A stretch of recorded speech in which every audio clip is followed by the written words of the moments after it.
There's enough speculation in the city of Jamestown on this early Saturday evening to fill every abandoned warehouse and house in the city 200 times over.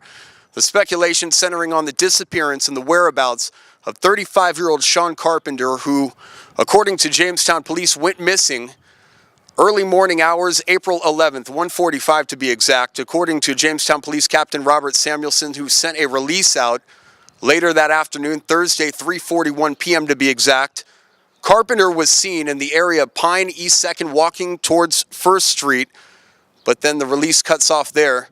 No further details except the description. Jamestown Police used a New York State Police helicopter for what Captain Samuelson told the Post-Journal on Friday afternoon as areas that weren't accessible by foot.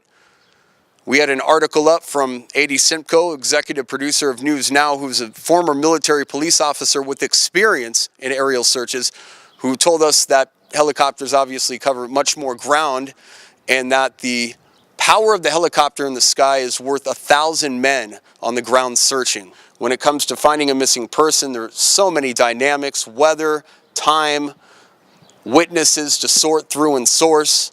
It is an arduous task by Jamestown Police. They have been diligent in their investigation, and them using the state police helicopter further illustrates that.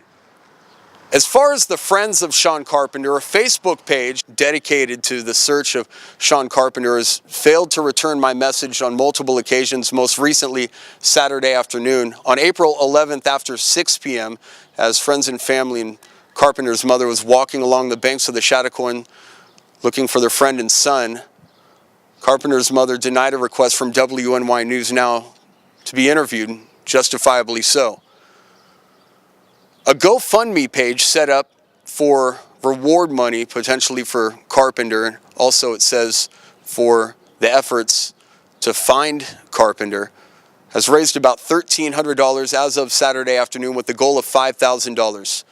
I want to draw your attention to one detail at the end that piques my curiosity. Last known contact for Carpenter, 3 a.m.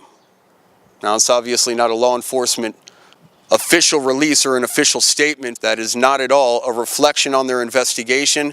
As we know, they are trying their best and using every resource at their disposal to bring Carpenter home to his family. So we will continue to report on this, but would like to share any memories about Mr. Carpenter.